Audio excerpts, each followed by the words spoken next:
मी कुठल्याही संस्थेमध्ये शिकवत नाही, मी शिक्षक नाही. आलं लक्षात? हा, मी शिक्षक नाही. शिक्षकांना शासनाचे नियम आहेत, मुलांना मारायचं नाही. मुलांनी कितीही काही केलं तरी मुलांना मारायचं नाही असा शासनाचा नियम आहे. आणि चुकून एखाद्या शिक्षकांनी मारलं तर लगेच रडत घरी जाता, मम्मीला सांगता, मम्मी मम्मी मला मारलं. लगेच मम्मी फेरेन लवली लावून पर्स घेऊन शाळेत हजर, कुणी मारलं माझ्या नवसाच्या दिवट्याला. काय विनाकारण कुणी दंगा केला, हे ऐक नीट. विनाकारण कुणी दंगा केला, कोण हसलं, मित्रांच्या मांडीवरती झोप, काहीतरी कर, काही इमोशनल काही भावनिक विचार आहेत, त्यावेळेला जर दंगा केला तिथं येऊन एका रपाट्यात चड्डीवली करणार. काय होय होय नाही, नीट सांगतोय. वली नाही झालं माग बघायची, पिवळी 100%. परत मला कुणी सांगायचं नाही माझा अपमान झाला आणि मुलींच्या देखत मला मारलं, थोबाड फोडणार मी. नीट 1 तास बसायचं, पाणी वगैरे कुणी प्यायचं नाही, कुणीही मधून उठायचं नाही, बाईंच्याकडे जायचं नाही, जरा जाऊन येते इकडे येते. 1 तासानं कोण मरत नाही. आलं का लक्षात? नीट बसायचं, विनाकारण हसायचं नाही. इकडं इकडं बघ, याला दिवस त्याला दिवस, मध्ये येऊन कानाखाली देणार. लक्षात घ्या, समजलंय का? हा, नीटच राहायचं. नीट टोपी काढ रे, तो टोपी काढून नीट बस. तुला काय कळतं की नाही? टोपी वाकडी करून काय देवानंद आहेस काय? हा सर, तुम्ही बसून घ्या का खाली. मी बघतो या मुलांना, बसून घ्या तुम्ही, बसा आरामशीर बसा.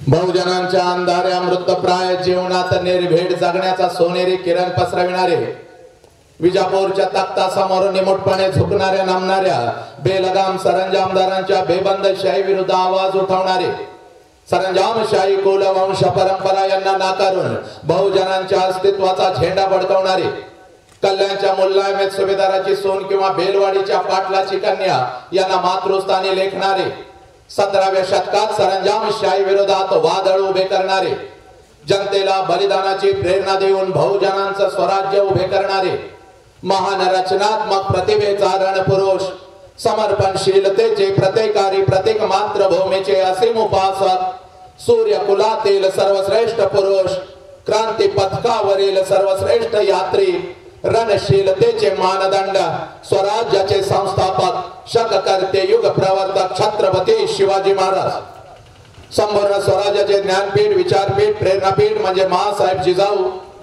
स्वराज्याचे स्वप्न पाहून छत्रपती शिवाजी महाराजांच्या मनावरती कोरणारे आमचे आबासाहेब म्हणजे शहाजीराजे भोसले, बुद्धिमान, पराक्रमी, अभ्यासू, जिज्ञासू, चारित्र्य संपन्न आणि छत्रपती शिवाजी महाराज यांनी तयार केलेले शिवराज्य, शिवनीती आणि शिवधर्माच्या रक्षणासाठी अखेरपर्यंत लढणारे आमचे शंभूराजे, शिक्षणाचे ज्ञानगंगा जनसामान्यांच्या घरापर्यंत, गोरगरिबांच्या हृदयापर्यंत पोहोचवणारे आमचे महात्मा ज्योतिराव फुले, क्रांती ज्योती सावित्रीबाई, कमवानी शिका, कमवानी शिका महामंत्र मुलांच्या मनामध्ये रुजवून त्यांच्यात माणूस जागे करणारे आमचे कर्मवीर भाऊराव पाटील, मौमेणा होणे आम्ही विष्णुदास, मौमेणा होणे आम्ही विष्णुदास, कठीण वज्रास भेदवायचे, भले तर देव कासेची लंगोटी, नाठाळाची माती हनुकाठी, हा क्रांतिकारक विचार संपूर्ण विश्वाला देणारे जगद्गुरु संत तुकोबाराया, हातामध्ये झाडू घेऊन, हातामध्ये झाडू घेऊन स्वच्छतेचा महामंत्र देत माणसांच्या अंतर्मने स्वच्छ करणारे आमचे संत गाडगे बाबा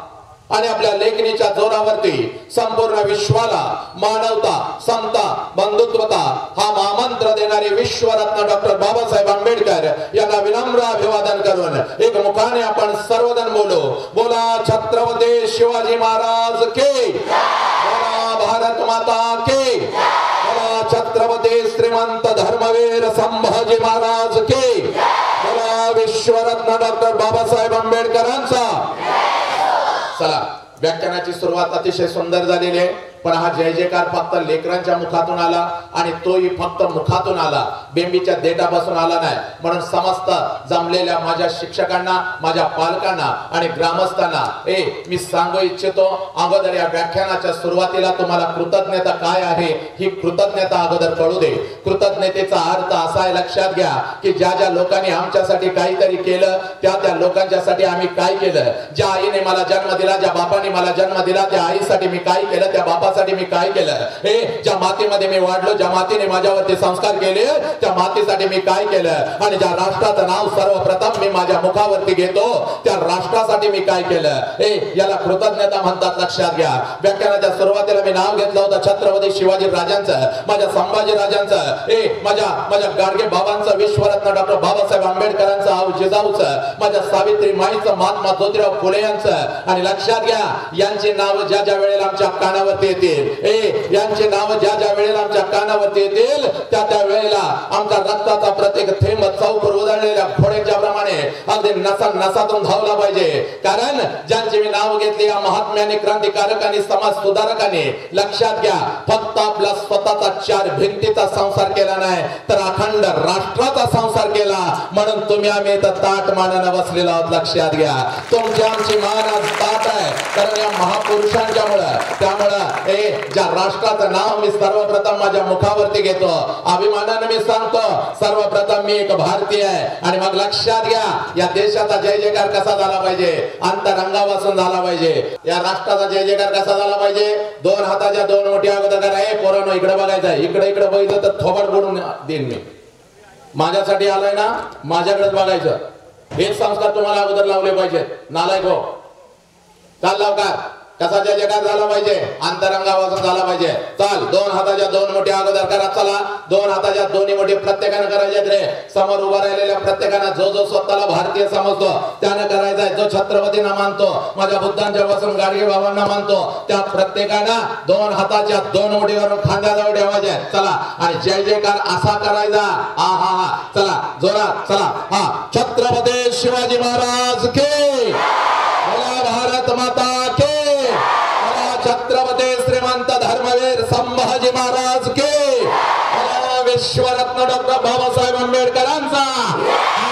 आता येणारा एक तास जोश असाच ठेवायचा, अगदी चेहऱ्यावरती तेज पाहिजे. राष्ट्राचा जय जयकार अतिशय सुंदर झालेला आहे. 10,000 युवा असा मुठीमध्ये मी ठेवतो.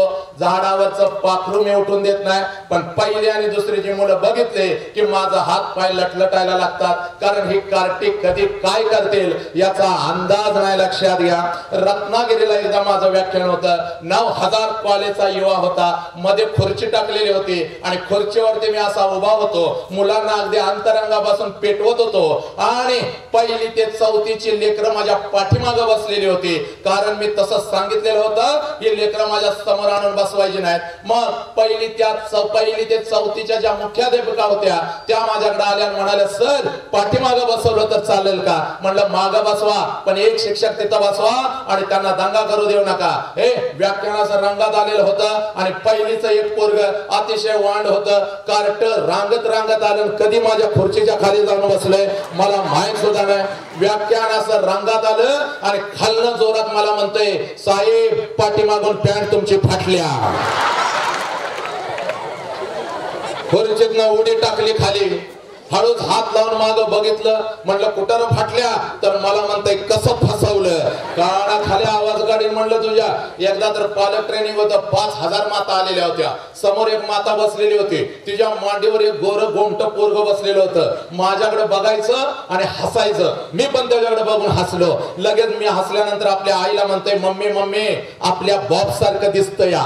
मला एवढा आनंद झाला. म्हणलं या लेकराला आपल्यामध्ये बॉब्स दिसतो, याचा अर्थ असा आहे की आपल्यासारखं याच्या घरामध्ये कोणी तर आहे. आपल्यासारखं याच्या घरामध्ये कोणी तर आहे, त्याची आठवण त्याला येते, म्हणून ते आपल्याला बॉब्स म्हणतोय. मला एवढा आनंद झाला, जरा मिशीला पीळ दिला आणि त्या लेकराकडे बघून म्हणलं, काय रे वाघा, तर मला जोरात त्यानं हाक दिली, बॉब्स म्हणून. त्याच्या आईने त्याचं तोंड दाबून धरलं. तसा मी उठलो. म्हणलं का ग भगिनी, एवढा सुंदर माझा भाचा गोरा गोमटा मला बॉब्स म्हणतोय तर म्हणू दे की ग. अगं मला बॉब्स म्हणतोय याचा अर्थ असा आहे आहे की माझ्यासारखं तुझ्या घरामध्ये कोणी तर आहे, त्याची आठवण त्याला येते म्हणून ते मला बॉब्स म्हणताय तर म्हणू दे. तर ती म्हणली दादा ग बस, बॉब्स आमच्या कुत्र्याचं नाव आहे. ही लहान लेकरं कधी काय करतील याचा अंदाज नाही, लक्षात घ्या. आणि असं तुम्हाला मी बघितलं ना, हा हे बघा, हे चेहऱ्यावरचं खरं तेज आहे, हे चेहऱ्यावरचं तेज आहे. याला दगड मार, त्याला दगड मार, याला दिवस त्याला दिवस, कानाखाली देणार. मग परवा एकाला कानाखाली दिली, वली आणि पिवळी एका वेळेला झाली. हा, कारण मी जर आज वक्ता असेल तर असाच गर्दीत बसत होतो. मला चांगलं कळतं कोण कशा पद्धतीनं खोड्या काढतं. अरे तुम्हाला वाटत असेल सर आले आणि काय सुंदर बोलतात, किती सुंदर बोलतात. अरे ऐका, सुंदर बोलतो पण तुम्हाला वास्तव सुद्धा कळायला पाहिजे. कारण प्रत्येक व्याख्यानाच्या सुरुवातीला मी माझ्या पालकांना सांगत असतो, प्रत्येक घरामध्ये डॉक्टर नाही घडला तरी चालेल, प्रत्येक घरामध्ये इंजिनियर नाही घडला तरी चालेल, प्रत्येक घरामध्ये वकील नाही घडला तरी चालेल, पण प्रत्येक घरामध्ये जन्माला आलेलं पोरग चारित्र्यवान माणूस घडलंच पाहिजे. लक्षात घ्या, चारित्र्यवान माणसाची निर्मिती प्रत्येक घराघरामध्ये झाली पाहिजे. आणि म्हणून सांगतोय, शाळेच्या 4 भिंती अगोदर आम्हाला काय देतात याची जाणीव आपल्याला झाली पाहिजे. शाळेच्या 4 भिंतीने आम्हाला काय दिलं याची जाणीव आम्हाला झाली पाहिजे. पोरांनो, शाळेच्या 4 भिंतीने आम्हाला डॉक्टर दिला, शाळेच्या 4 भिंतीने आम्हाला इंजिनियर दिला, शाळेच्या 4 भिंतीने आम्हाला वकील दिला.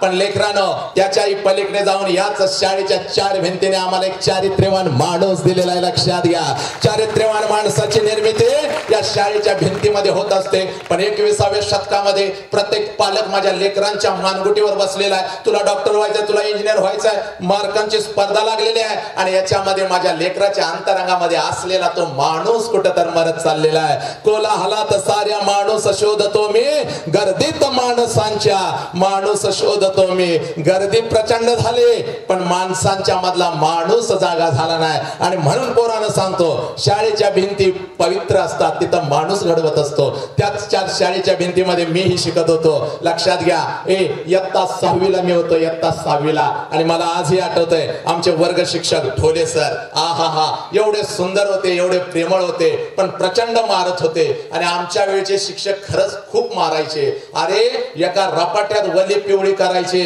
आणि आम्हाला मारल्यानंतर आम्ही घरी आमच्या वडिलांना सांगत नव्हतो शिक्षकांनी मारलं.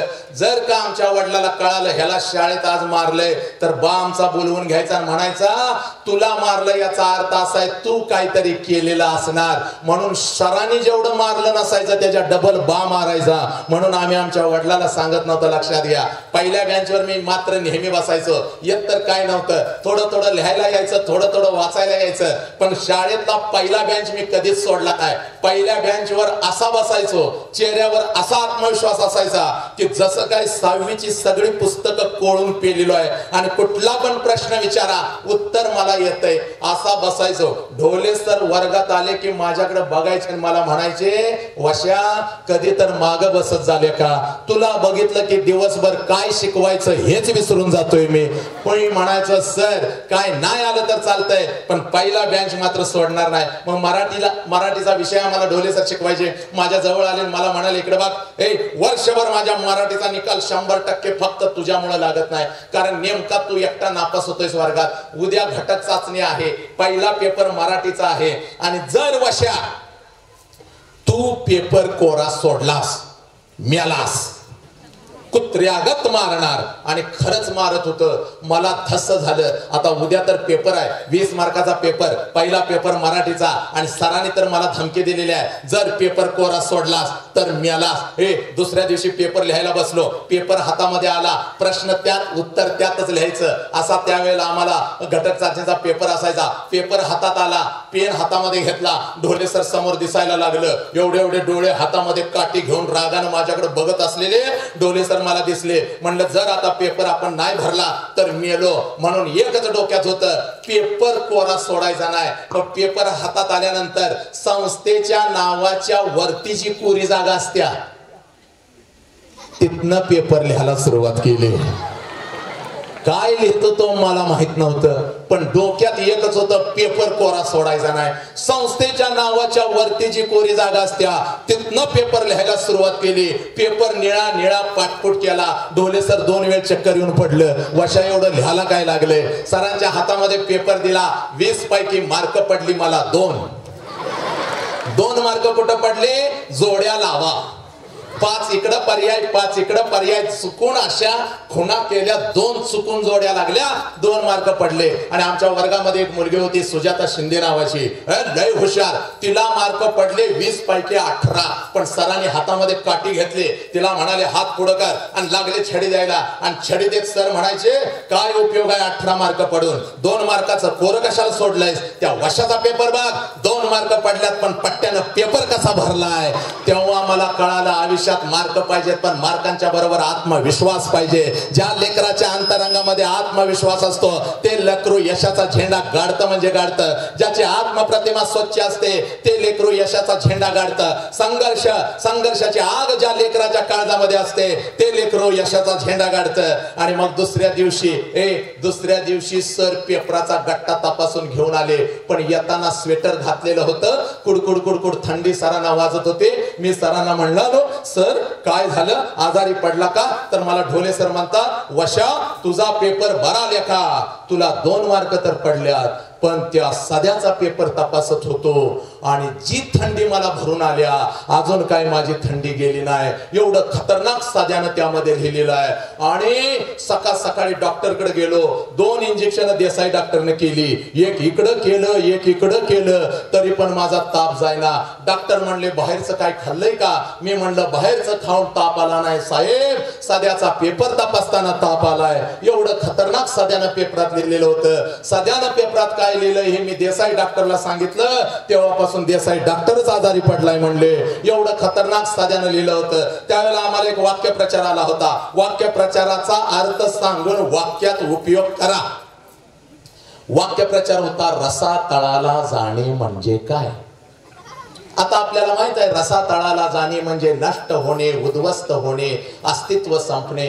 पण त्या काळात जे सदानं लिहिलं होतं, त्या काळात जे सदानं लिहिलं होतं त्याला जोड नव्हती. आणि सदानं लिहिलं होतं रसा तळाला जाणे म्हणजे काय, आणि सदा लिहितो रसा तळाला जाणे म्हणजे मटण वरती येणे.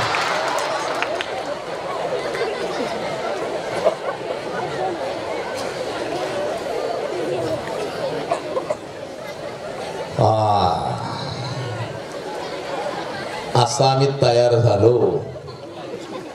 आणि जाता जाता फक्त सांगतो माझं एज्युकेशन तुमच्यासारखाच खेड्याच्या मातीमध्ये मी जन्माला आलो.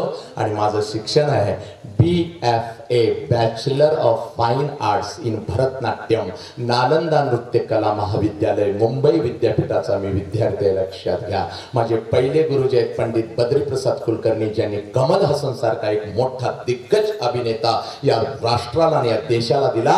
त्या कमल हसनचे गुरुजी माझे गुरुजी एक आहेत. लक्षात घ्या. माझ्या दुसऱ्या गुरुजी आहेत पद्मभूषण डॉक्टर कनक रेले, त्यांच्या तालमीमध्ये मी तयार झालो. पण पोरानो का तालमीमध्ये तयार झालो? 4 मार्क्स नेहमीच कमी पडत होते. तिसरीला 2 वेळ नापास झालो. पण लक्षात घ्या आत्मप्रतिमा स्वच्छ होते. मी कोण आहे याची जाणीव मला योग्य वयामध्ये झाली होती. आणि म्हणून पोरे तुझ्या काळजावरती आज बाप पेरायला आलोय बघ.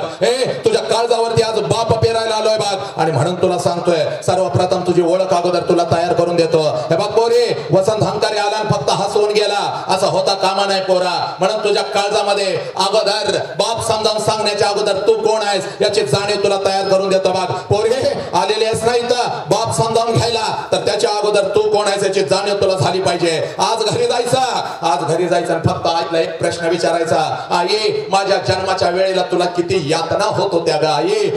माझ्या जन्माच्या वेळेला तुला किती यातना होत होत्या? एवढा प्रश्न तुम्ही तुमच्या आईला विचारा. आईच्या डोळ्यामध्ये टच करून पाणी येईल पोरे. कारण खरंच अनंत आणि मरण यातना तिनं सहन केलेत बघ तुझ्या जन्माच्या वेळेला. अनंत यातना आणि मरण यातना तिनं सहन केलेल्या आहेत बघ तुझ्या जन्माच्या वेळेला. ऐक पोरी, फक्त जा आणि आईला विचार, आई किती यातना सहन केल्यास ग? कितीतरी मातांनी आपल्या लेकरांना जन्म देताना शेवटचा श्वास या मातीमध्ये घेतलेला आहे बघ. शेवटचा श्वास या मातीमध्ये घेतलेला आहे बघ. हे बघ ज्या वेळेला तुझा जन्म झाला त्यावेळेला मरण यातना ती माऊली सहन करत होती. पण का सहन करत होती? कारण तुझ्या जन्मामुळे तिला आई पण येणार होतं. लक्षात घे, तुझ्या जन्मामुळे तिला आई पण येणार होतं. आणि माझ्या पोरी ज्या वेळेला तुझा जन्म झाला, ज्या वेळेला तुझा जन्म झाला त्यावेळेला तुझ्या गालाचा पहिला पापा जर कोणी घेतला असेल तर त्या माऊलीचं नाव आई आहे, लक्षात घे पोरी. तुझ्या गालावरती पहिला आनंदाश्रू जर कोणाचा पडला असेल तर त्या माऊलीचं नाव आई आहे, लक्षात घे पोरी. आणि पहिल्यांदा तुला दोन्ही हातामध्ये घेऊन दुसऱ्या गालाचा तुझ्या पापा जर कोणी घेतला असेल तर त्या देव माणसाचं नाव बाप आहे पोरी, त्या देव माणसाचं नाव बाप आहे. आणि हाच आई बाप तुझ्या काळजामध्ये मी पेरायला आलोय बघ. आणि म्हणून तुला तुझी ओळख असणं काळाची गरज आहे पोरी. पुण्याच्या रस्त्यावरून एक माता चालत होते बघ. पुण्याच्या रस्त्यावरून एक माता चालत होते. हातामध्ये एक पिशवी होती, पिशवीमध्ये एक लुगडा होता बघ. हातामध्ये एक पिशवी होती, पिशवीमध्ये एक लुगडा होता. आणि ही माता पुण्याच्या रस्त्यावरून चालत होती बघ. समाज तिच्या अंगावरती शेण फेकत होता, समाज तिच्या अंगावरती चिखल फेकत होता, दगडाचा मारा समाज करत होता. तरी सुद्धा सगळं काही सहन करून ती माऊली चालत होती बघ. माऊली चालत होती बघ. जेवढ्या वेदना तिच्या शरीराला होत होत्या, त्याच्या कितीतरी पटीने वेदना तिच्या मनाला होत होत्या बघ. एका पडक्या वाड्यामध्ये ती माऊली जायची बघ. अंगावरचं शेणाने आणि चिखलाने माखलेलं लुगडं दूर करायची बघ. पिशवीतलं लुगडं अंगावरती चढवायचे आणि समोर बसलेल्या त्या 8-10 लेकींना ती माझी सावित्री आई शिकवायची. म्हणून या देशामध्ये लाखो सावित्री आई तयार झाल्या बघ. पुरुषांच्या खांद्याला खांदा लावून लढू लागल्या बघ. हे पोरे, ते सावित्री आई म्हणजे तू आहेस बघ. ती सावित्री आई म्हणजे तू आहेस पोरे. हे पोरे, तू एवढी स्वस्त नाहीस बघ. कोणी पण यावं तुला प्रेमाच्या जाळ्यामध्ये फसवावं, तुझ्या शरीराचा उपभोग घ्यावा, तुला रस्त्यावरती सोडून द्यावं, तुझ्या शरीराचे तुकडे तुकडे करावे, कुत्र्या मांजरांना खायला घालावे, फ्रीज मध्ये भरून तुझे तुकडे शरीराचे ठेवावे. एवढी स्वस्त नाहीस पोरे. म्हणून तुझी ओळख तुला अगोदर झाली पाहिजे बघ. तू कोणाच्या पोटी जन्माला आलेस याची जाणीव तुला झाली पाहिजे बघ. छत्रपती शिवाजी राजांना जन्म देणारी ती माझी आऊ जिजाऊ होती ना.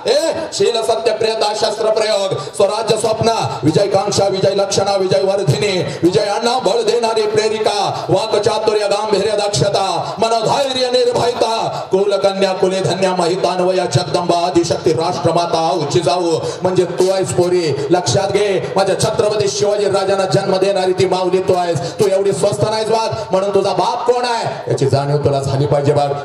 तुला जन्म देणारा तुझा बाप म्हणजे एक वाघ आहे पोरी. आणि तुझी आई म्हणजे एक वाघीण आहे. आणि एका वाघाच्या आणि एका वाघिणीच्या पोटी तुझ्यासारख्या वाघिणीनं जन्म घेतलेला आहे बघ. याची जाणीव पोरी तुला झाली पाहिजे. तू एवढी स्वस्त नाहीस बघ. कोणी पण यावं आणि प्रेमाच्या जाळ्यामध्ये तुला फसवावं पोरी. तुला दुसरी ओळख तयार करून देतो बघ. आणि ही ओळख आजपासून कधीच विसरायची नाही बघ. तुझी आई तुला सांगू शकली नाही, तुझा बाप तुला सांगू शकणार नाही. लक्षात घे पोरी, शाळेच्या 4 भिंतीने तुला शिकवलं पण तुझं शाळेच्या 4 भिंतीमध्ये लक्ष नव्हतं बघ. म्हणून तुला सांगतोय बघ. हे बघ, 5 लाखाचं सैन्य घेऊन औरंगजेब या स्वराज्यावरती चालून आला बघ. 5 लाखाचं सैन्य घेऊन औरंगजेब या स्वराज्यावरती चालून आला. छत्रपती शिवाजी राजे आम्हाला सोडून निघून गेलेले होते. संभाजी राजांचं बलिदान झालेलं होतं. राजाराम महाराज आम्हाला सोडून निघून गेलेले होते. आणि 5 लाखाचं सैन्य घेऊन आलेले औरंगजेबाला वाटलं आता हे स्वराज्य माझं आहे. पण नाही पोरीनो, एक रणचंडिका उठली, एक आदिशक्ती उठली, हातामध्ये तलवार घेतली, घोड्यावरती स्वार झाले आणि 5 लाखाचं सैन्य घेऊन आलेल्या औरंगजेबाला शेवटचा श्वास याच मातीत घ्यायला लावला. तिचं नाव तारा राणी आहे. आणि ते तारा राणी म्हणजे पोरी तू आहेस बघ. पोरी, ही तुझी ओळख आहे बघ. आणि ही ओळख आजपासून विसरायची नाही ग. आम्हाला फक्त डॉक्टर नकोय, आम्हाला फक्त इंजिनियर नकोय, एका माणसाची आम्हाला गरज आहे. आणि पोरा ऐक रे, बापाच्या उंची एवढी उंची झाली आणि बापाचं चप्पल आपल्याला बसायला लागलं ना म्हणजे बापा एवढे आपण वेदना कधीच सहन करू शकत नाही पोरा. जो बाप आयुष्यभर उन्हामध्ये तापला तुझ्यासाठी, नालायका तो बाप ऐकण्यासाठी जर 1 तास शांत बसत नसलास. इकडे बघ, 1999 ला कारगिल युद्ध सुरू झाल्यावर पाकिस्तानने आमच्यावरती हमला केला. आणि सुट्टीला आलेला जवान युद्धभूमीकडे धावू लागला.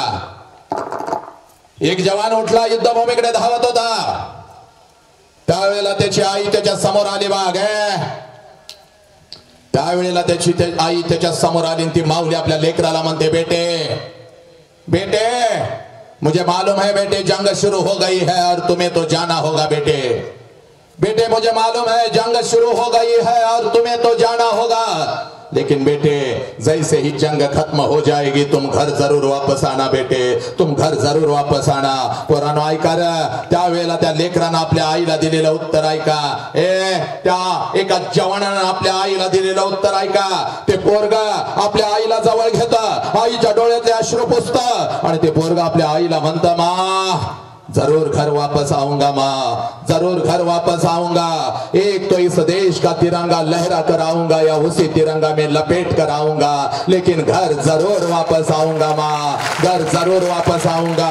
कारगिल युद्धातलं दुसरं बलिदान आहे पोरा, कारगिल युद्धातलं दुसरं बलिदान कॅप्टन विक्रम बत्रा म्हणजे तू आहेस पोरा.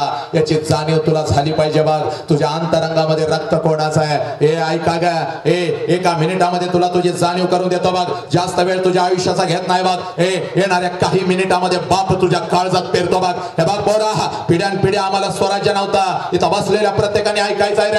ज्यांनी ज्यांनी आईच्या पोटी जन्म घेतला आणि बापाच्या छत्राखाली जो जो वाढलेला आहे ना, त्यानं प्रत्येकानं लक्ष द्यायचं बघ. हे बघ, पिढ्यान पिढ्या आम्हाला स्वराज्य नव्हतं, आम्हाला स्वराज्य मिळालेलं होतं. पिढ्यान पिढ्या आम्हाला राजा नव्हता, आता आम्हाला राजा मिळालेला होता आणि माझ्या राजाचा राज्याभिषेक होता बघ. हे पोरा, माझ्या छत्रपती शिवाजी राजाचा राज्याभिषेक होता. 32 मन सोन्याच्या सिंहासनावरती माझा राजा बसलेला होता. शिरेवरती चिरेटोप होता, कमरेला तलवार होते, भरजरी वस्त्र घालून महाराष्ट्राचा हा वाघ 32 मन सोन्याच्या सिंहासनावरती बसलेला होता आणि समोरच्या सिंहासनावरती आऊ जिजाऊ बसलेल्या होत्या. आऊ जिजाऊ आपल्या लेकराला पाहत होत्या. याच लेकराला मी जन्म दिला, याच्यावरती संस्कार केले आणि हे लेकरू स्वतःच्या कर्तृत्वावरती 32 मन सोन्याच्या सिंहासनावरती बसलं. आऊ जिजाऊचा ऊर भरून आला. हे डोळ्यामध्ये पाणी आले, मोत्यासारखे अश्रू टप टप टप टप टप टप कोसळू लागले. सिंहासनावरती आऊ जिजाऊ उठल्या, आपल्या सिंहासनावरून उठल्या. आऊ जिजाऊ उठल्या, आपल्या सिंहासनावरून उठल्या आणि राजांच्या दिशेने धावू लागल्या, राजांच्या दिशेने धावू लागल्या. राजांनी पाहिलं आऊ जिजाऊ काय करतायत. राजांनी पाहिलं आऊ जिजाऊ काय करतायत. आऊ जिजाऊ काय करतायत, आमच्या दिशेने येत आहेत. राजा उठला, सिंहासनावरून उठला. राजा उठला, सिंहासनावरून उठला. आऊ जिजाऊच्या दिशेने धावत आला. आऊ जिजाऊच्या दिशेने धावत आला. आऊ साहेबांच्या जवळ आला. आपलं मस्तक आऊ साहेबांच्या चरणावरती ठेवलं. आपलं मस्तक आऊ साहेबांच्या चरणावरती ठेवलं. आऊ साहेबांना मुजरा घातला. माझा राजा म्हणतो, आऊ साहेब आपण काय न केलं. आऊ साहेब आपण काय न केलं. आम्हाला हुकम दिला असता तर आम्ही आपलं सिंहासन सोडून आपल्यापर्यंत आलो असतो. आपण काय न केलं. त्यावेळेला माझे आऊ जिजाऊ राजांना म्हणते, राज एक मागणं आहे, राज मागू का राज. त्यावेळेला राजांना हंबरडा फोडला. आऊ साहेब 9 महिने 9 दिवस आपण जर आम्हास उदरात ठेवलं नसतं आणि आमच्यावर संस्कार केले नसते तर हा छत्रपती शिवाजी राजा कधीच 32 मन सोन्याच्या सिंहासनावरती बसला नसता. आऊ साहेब फक्त हुकम करा, काय हवं आऊ साहेब, काय हवं. त्यावेळेला माझे आऊ साहेब राजांना जवळ घेत म्हणते, राज एकच मागणं आहे राज, पुढचा जन्म सुद्धा राजा आपण आमच्याच पोटी घ्यावा. राजा पुढचा जन्म सुद्धा आपण आमच्याच पोटी घ्यावा. पुत्र व्हावा ऐसा गुंडा ज्याचा तिन्ही लोकी झेंडा. तुकोबारायांनी गाथेमध्ये लिहून ठेवलाय बघ. पोरा, माझ्या राजानं हंबरडा फोडला. माझा राजा आऊ साहेबांना म्हणतो, आऊ साहेब फक्त पुढचाच जन्म नाही आऊ साहेब, जोपर्यंत आम्हाला मानव धर्म मिळेल तोपर्यंत आऊ साहेब आम्हाला आपल्याच पोटी जन्म घ्यायचा आहे. आऊ साहेब आम्हाला आपल्याच पोटी जन्म घ्यायचा आहे. पोरानो आणि पोरीनो, एकच गाभा तुमच्या काळजावरती पेरतो. आई बापानं जन्म दिला ना तर त्यांच्या कष्टाचं पांग फेडण्याची हीच ती वेळ आहे बघ पोरा. पोरी, स्वतःच्या कर्तृत्वावरती एवढी मेहनत कर, एवढी मेहनत कर, एवढी मेहनत कर की तुझ्या आई बापानं तुझ्या गालावरून हात फिरवत तुला म्हटलं पाहिजे, पोरी पुढचा जन्म आमच्या दोघांच्याच पोटी घे ग पोरी. पोरा, पुढचा जन्म आमच्या दोघांच्याच पोटी घे. आणि म्हणून सांगतोय बघ, आज घरी जायचं आणि काय करायचं पोरा, आज घरी जायचं आणि काय करायचं तुला सांगतोय बघ. आज घरी जायचं आणि काय करायचं. रोजच घरी जातेस, पाठीवरचं दप्तर बाजूला ठेवतेस आणि आईला म्हणतेस, आई काही तर खायला दे ग आई. पण आज काय करायचं याची जाणीव तुला करून देतो बघ. आज पाठीवरचं दप्तर बाजूला ठेवायचं आणि आईला एक प्रश्न विचारायचा, ज्या प्रश्नाच्या तळाला लपलेला आहे तुझा बाप. ज्या प्रश्नाच्या तळाला लपलेला आहे तुझा बाप, तो प्रश्न फक्त तुझ्या आईला विचारायचा बघ. आज पळत पळत घरी जायचं आणि आईला म्हणायचं, आई मी 20 वर्षाची आहे आई, आई माझं वय 17 वर्ष आहे आई, माझं वय 18 वर्ष आहे आई, आणि मी 20 वर्षाची आहे आई. आणि जेव्हा मी 1 वर्षाची होते ना ग आई, म्हणजे 17-18 वर्षापूर्वी महिन्यातून 4-4 वेळेला आई तू तुझ्या माहेरी जात होतीस आई. या आई, महिन्यातून 4-4 वेळेला आई तू तुझ्या माहेरी जात होतीस, तुझ्या आईला भेटायला, तुझ्या वडिलांना भेटायला, तुझ्या भावाला भेटायला, माहेरचं घर बघायला. या आई, महिन्यातून 4-4 वेळेला आई तू जात होतीस. एवढा प्रश्न तुम्ही फक्त आईला विचारा. तुझी आई रडेल बघ, आईच्या डोळ्यामध्ये पाणी येईल बघ. तू फक्त आईला सांग. या आई, 20 वर्षापूर्वी महिन्यातून 4-4 वेळेला तू तुझ्या माहेरी जात होतीस, तुझ्या आईला भेटायला, तुझ्या वडिलांना भेटायला, तुझ्या भावाला भेटायला, माहेरचं घर बघायला महिन्यातून 4-4 वेळेला आई तू जात होतीस. पण आता आई, या आई, 20 वर्ष उलटून गेली आणि तू वर्षातून एकदा सुद्धा तुझ्या माहेरी जात नाहीस ग आई. का ग आई? एक पोरानो, एवढा प्रश्न फक्त विचारा, एवढा प्रश्न फक्त तुमच्या आईला विचारा.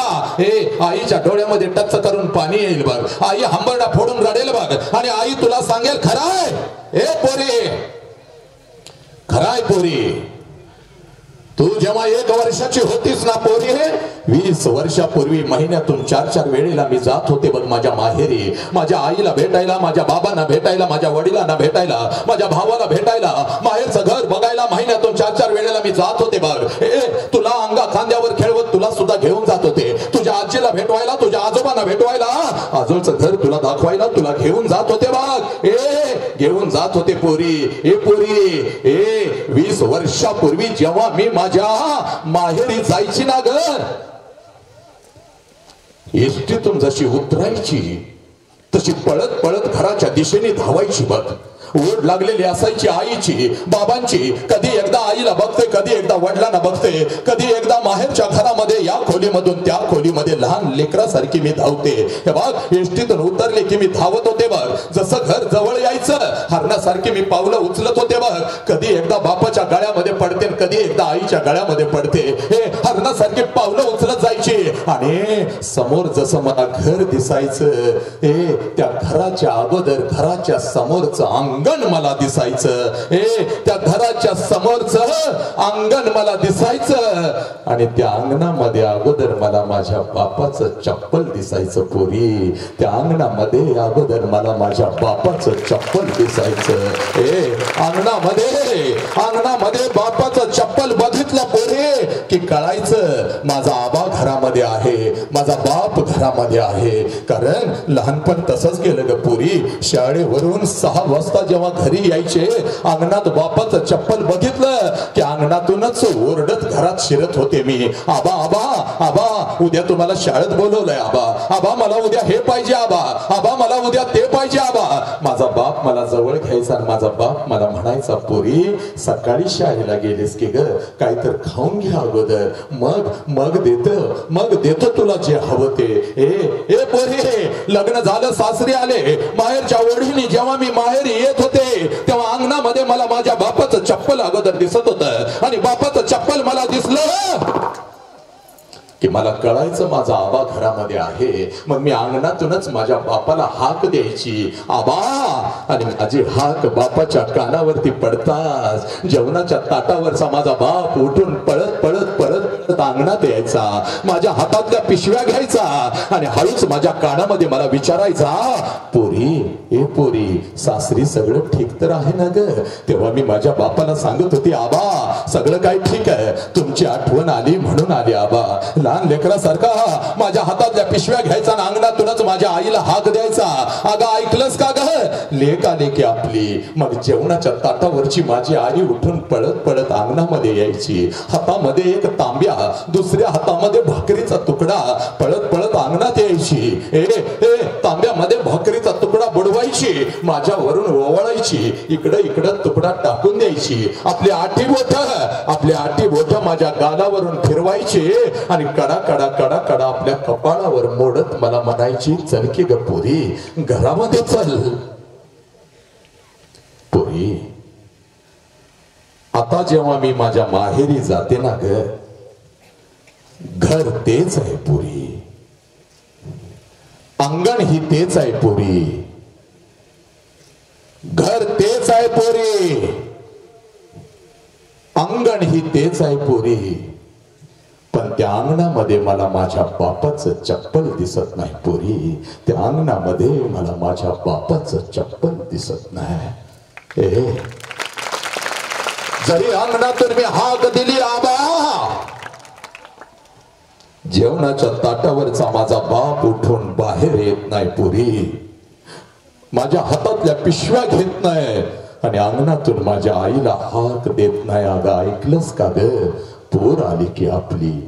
जेवणाच्या ताटावरची माझी आई बाहेर येत नाही. तिच्या हातातला तांब्या मला आता दिसत नाही. तिच्या हातामधला भाकरीचा तुकडा आता मला दिसत नाही. आणि तिची आटी बोट माझ्या कानावरून पोरी आता फिरत नाहीत ग. 2 पावलं उचलून घरात गेले की भिंतीवरती बापाचा फोटो दिसतो आणि काळीज माझं चर्र करत. बाप जिवंत असताना एखादं बापाला नवीन चप्पल घेऊन आले असते तर किती बरं झालं असतं. बाप जिवंत असताना बापाला एखादा शर्ट घेऊन आले असते तर किती बरं झालं असतं.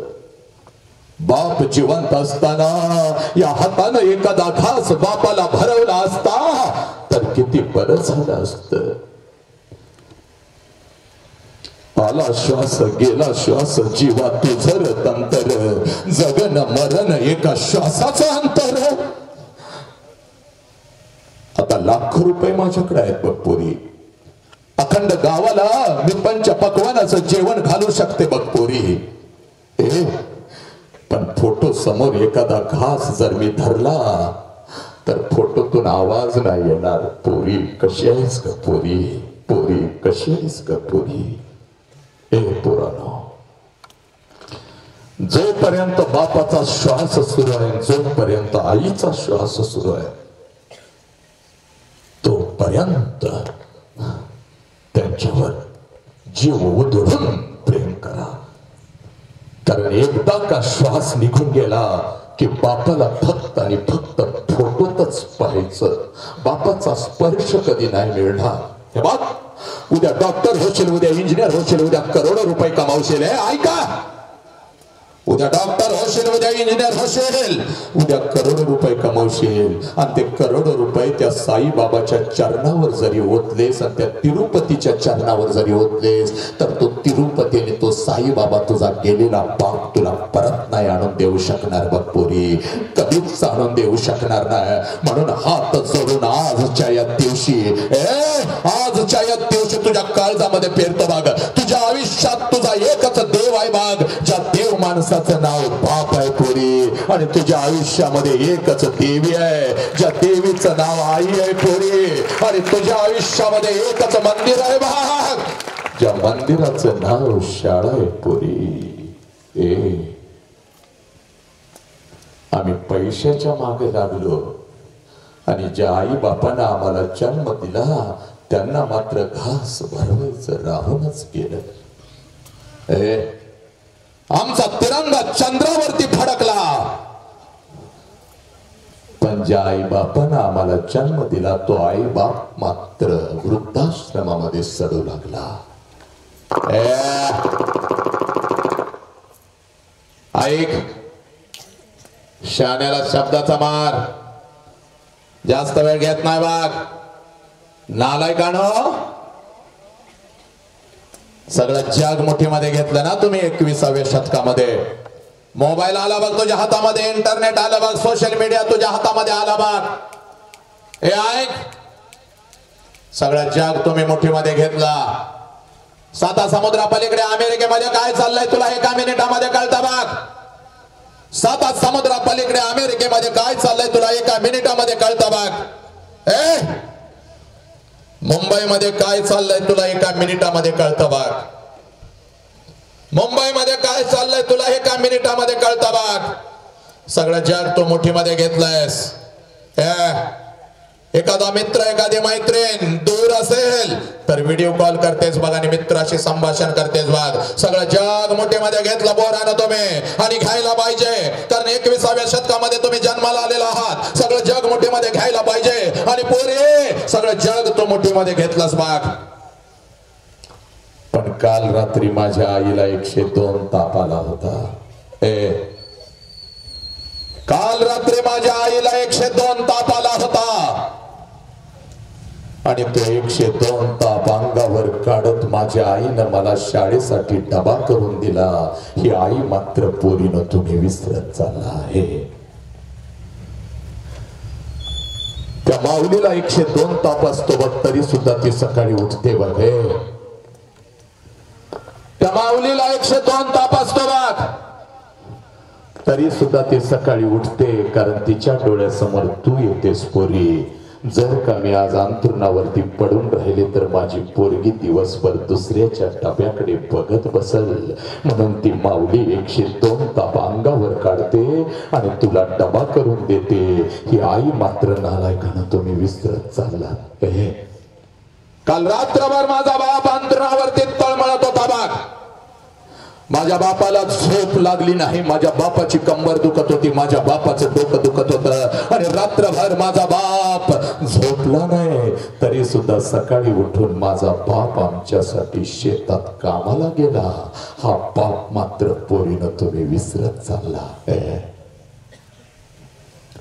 सगळं जग तुम्ही मुठीत घेतलं, पण ज्या आई बापानं तुम्हाला जन्म दिला त्या आई बापाला मात्र तुम्ही पायाखाली घेऊ लागला.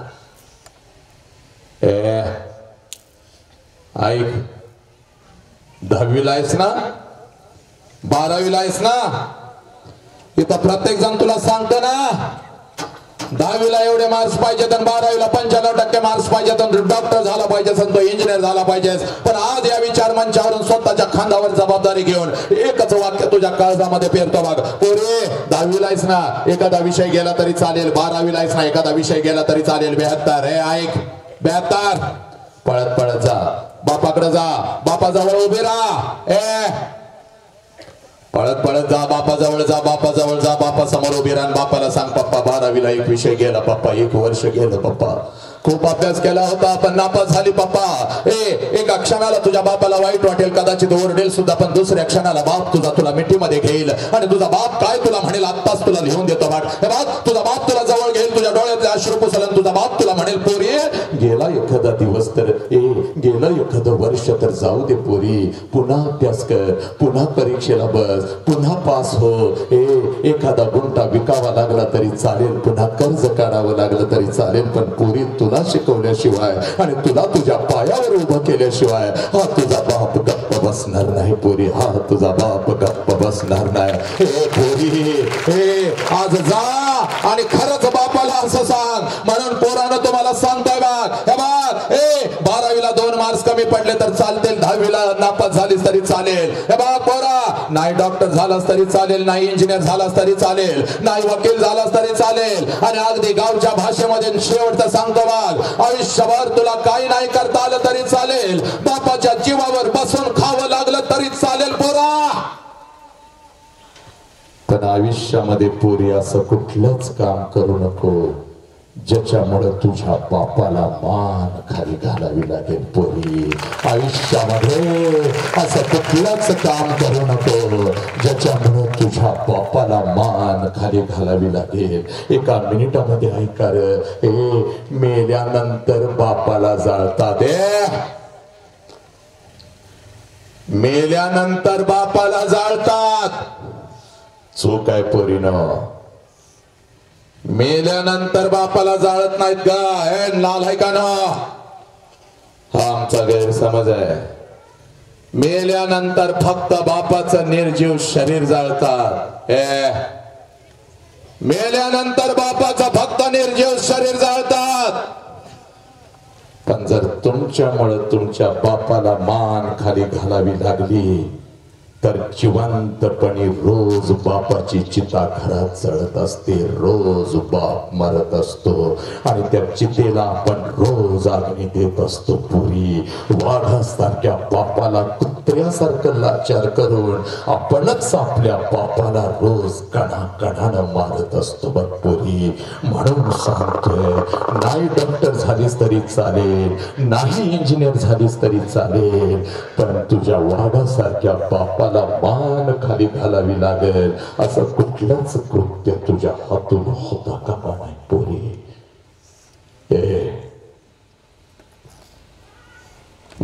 एक काम करायचं बघ, खूप सोपं काम आहे, खूप सोपं काम आहे. पोरी, तू खूप अवघड करून ठेवलंयस बघ. मगाशी म्हणालो ना घरी जायचं आणि आईला एक प्रश्न विचारायचा, अगदी तसंच आज शाळा सुटल्यानंतर घरी जायचं, पाठीवरचं दप्तर बाजूला ठेवायचं आणि आईला नाही म्हणायचं आई भूक लागली काय तर खायला दे. आईला फक्त बघायचं, पाठीवरचं दप्तर बाजूला ठेवायचं. आणि पोरी, आज बापाची वाट बघत बसायची, बापाची वाट बघत. 1,00,000% तुझा बाप कामाला गेलाय बघ तुझ्यासाठी. 1,00,000% तुझा बाप कामाला गेलाय बघ तुझ्यासाठी. त्या बापाची वाट बघत बसायचं. जसा बाप घरी येईल कशाचाही विचार करायचा नाही, कुणाचाही विचार करायचा नाही. पळत पळत जायचं आणि आपल्या बापाला अगोदर कडकडून मिठी मारायची. पोरी, आपल्या बापाला अगोदर कडकडून मिठी मारायची. खूप सोपं काम आहे पोरा, पण तू अवघड करून ठेवलेला आहेस बघ. पळत पळत आज जायचं आणि बाप समोर आला की बापाला अगोदर कडकडून मिठी मारायची. तुझा बाप तुला जवळ घेणं म्हणेल, पोरी काय झालं ग, शाळेत कोण काय बोललं का पोरी, तुला शाळेत काय हवं का पोरी, मैत्रिणींशी भांडलीस का पोरी, तुझी आई तुला काय बोलली का पोरी. तेव्हा बापाला फक्त एवढं सांगायचं, नाही पप्पा मला कोणी काही नाही बोललं पप्पा, मला कोणी काही नाही बोललं पप्पा. मी 2 वर्षाची होते ना पप्पा, तेव्हा रोज तुम्हाला मिठी मारत होते पप्पा. पप्पा मी 2 वर्षाचे होते तेव्हा रोज तुम्हाला मिठी मारत होते पप्पा. पप्पा आई मला रागवले की मी अंगणामध्ये उभी राहत होते आणि तुम्ही आलात की मी तुम्हाला मिठी मारत होते. आईची तक्रार तुमच्याकडे करत होते पप्पा, कारण 2 वर्षापूर्वी मला माझा बाप कळत होता पप्पा. 2 वर्षापूर्वी मला माझा बाप कळत होता, म्हणून मी तुम्हाला रोज मिठी मारत होते पप्पा. आता मी मोठे झाले पप्पा, 12वीला गेले पप्पा. पप्पा तुम्ही मला बंधनामध्ये ठेवता, आता तुम्ही मला आवडत नव्हता पप्पा, मी तुमच्याशी बोलत नव्हते. मला जर काही लागलं तर मी आईला सांगत होते पप्पा, मी तुमच्या समोर सुद्धा येत नव्हते. पण आज शाळेमध्ये व्याख्यान ऐकून आले पप्पा आणि पुन्हा एकदा मला माझा बाप कळाला पप्पा, पुन्हा एकदा मला माझा बाप कळाला पप्पा. म्हणून पप्पा मी तुम्हाला मिठी मारते पप्पा, म्हणून मी तुम्हाला मिठी मारते. पोरी तुझा बाप हंबरून रडल बघ, पोरा तुझा बाप हंबरून रडल बघ. पोरे कारण तुला सांगतो बघ का बापाला मिठी मारायची. पोरे पळत पळत जाण बापाला मिठी मार, कारण बापाची किंमत आहे पोरानो. बापाची किंमत त्या पोराला विचारा ज्याचा बाप त्याला लहानपणीच सोडून निघून गेलाय. बापाची किंमत त्या पोराला विचारा. कधीतरी एखाद्या अनाथ आश्रम मध्ये जा, कुठल्या तर कोपऱ्यामध्ये हातामध्ये थाळी घेऊन ते पोरग भात खात बसलेलं असतं बघ, 4-5 वर्षाचं पोरग. पळत पळत जायचं आणि त्या पोराला विचारायचं तुझ्या बापाचं नाव काय. त्या अनाथ आश्रम मधल्या पोराला विचारायचं तुझ्या बापाचं नाव काय. हातातली थाळी टाकून देत बघ, तोंडातला घास सुद्धा फेकून देत. ते पोरग म्हणत मला आई पण नाही, मला बाप पण नाही, मला आईनं कधी घास भरवला नाही, मला बापाने कधी जवळ घेतलं नाही, मी बापाला कधी मिठी मारली नाही. बाप काय असतो मला माहिती नाही, आई काय असते मला माहिती नाही. मला भेटायचंय माझ्या बापाला, मला भेटायचंय माझ्या आईला, पण माझ्या आई बाप कुठं असतात मला माहिती नाही. सगळे म्हणतात त्या झाडाखाली मी सापडलो होतो, कोणीतरी मला आणून इथं ठेवलं आणि मी इथं मोठा झालो. नका विचारू मला माझ्या बापाचं नाव. पोरा बापाची किंमत त्या पोराला विचार. बापाची किंमत त्या पोराला विचार ज्याचा बाप त्याला लहानपणीच सोडून निघून गेलाय ग पोरी. बापाची किंमत त्या पोराला विचार ज्याचा बाप लहानपणीच त्याला सोडून निघून गेलाय. तुमचा बाप पोरे, तुमचा बाप सणासुदी दिवशी तुमचा हात धरून जेव्हा तुम्हाला कपड्याच्या दुकानामध्ये घेऊन जातो ना पोरीनं, तेव्हा सगळं कपड्याचं दुकान तुम्हाला तुमचं वाटतं, कारण तुमच्या पाठीमागे साला तुमचा बाप उभा आहे. सगळं कपड्याचं दुकान तुम्हाला तुमचं वाटतं. सगळं कपड्याचं दुकान तुम्हाला तुमचं वाटतं, कारण तुमच्या पाठीमाग तुमचा बाप उभा आहे. हे पोरीनं, ज्या कपड्याला हात घालाल तो कपडा तुमचा होतो, कारण तुमच्या पाठीमाग तुमचा बाप उभा आहे. एखाद्या महागड्या कपड्याला हात घातलास तर हळूच बाप खिशात हात घालतो, पैसे बघतो आणि तुला म्हणतो, दीदी आवडलाय ना तो कपडा, उचल. ए दादा आवडलाय ना तो शर्ट, उचल. पैशाचं मी बघतो. पोरी, तो महागडा कपडा त्या क्षणाला तुझा होतो, कारण तुझ्या पाठीमागे साला तुझा बाप उभा आहे, तुझा बाप उभा आहे. ए सणासुदीला ती नवीन कपडे घालून तू मिरवत असतेस ना पोरी. ए पोरी, सणासुदीला ती नवीन कपडे घालून तू मिरवत असते, त्यावेळेला बिना बापाचं पोरग कुठल्या तर झाडाखाली उभं असतं बघ. बिना बापाचं पोरग कुठल्या तर झाडाखाली उभं असतं आणि तुमच्या अंगावरची नवीन कपडे डोळं भरून बघत असत आणि त्याच्या मनात विचार येतो, साला माझा बाप असता तर माझ्या अंगावर सुद्धा दिवाळीला नवीन कपडे चढले असते. पोरग तुमचे कपडे बघत पळत पळत घराकडे जात, पळत पळत घराकडे जात, आपल्या आईला कडकडून मिठी मारत, आपल्या आईला कडकडून मिठी मारत आणि आपल्या आईला म्हणतो, आय या माझ्या सगळ्या मित्रांच्या अंगावर नवीन कपडे आहे, मला ग, मला या मला ग. तेव्हा बिना बापाच्या पोराला ती माऊली म्हणते, बिना बापाच्या पोराला ती माऊली म्हणते, 2 दिवसानं येणार आहेत माझं पैसे, 2 दिवसानं येणार आहेत माझं पैसे, घेते तुला एखादा शर्ट. पोराला माहित असत 2 दिवसानं माझ्या आईचं पैसे येणार नाही आणि आईलाही माहित असत 2 दिवसानं आपण पोराला शर्ट घेऊन देऊ शकणार नाही. दोघं एकमेकाला मिठी मारून हंबरडा फोडत असतात, दोघं एकमेकाला मिठी मारून हंबरडा फोडत असतात आणि ते लहान पोरग आपल्या आईला हळूच विचारतो, आई माझा बाप मला लवकर सोडून का ग गेला? आणि याचं उत्तर त्या माऊलीकडे नसतं, उरता फक्त दोघांच्या डोळ्यातले अश्रू आणि दोघांचे हंबरडे. हे नालायकानं, खूप नशिबवान आहे ना बाप घरात, तर आज जाण त्याला कडकडून मिठी मारा पोरीनो. बघ पोरे, रस्त्यानं तुझा बाप चाललेला असतो बघ, रस्त्यानं, आणि त्यावेळेला त्याच्या पायातलं चप्पल तुटत बघे, नीट ऐका, समजावून घ्या. हा बाप रस्त्यानं तुझा बाप चाललेला असतो राहत आणि त्याच्या पायातलं जेव्हा चप्पल तुटतं तेव्हा पळत पळत सांबाराच्या दुकानात जातो, तुटलेल्या चप्पलाला 2 टाकक टाकून घेतो बघ.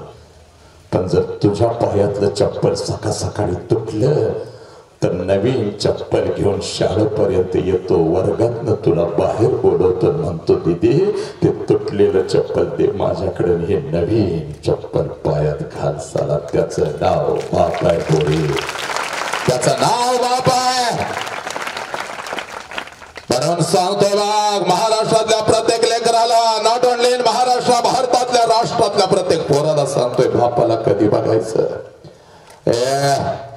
एखादी वस्तू तुम्हाला घेऊन येतो तेव्हा बापाला बघायचं नाही, तुझी शाळेची फी भरायला येतो तेव्हा बापाला बघायचं नाही,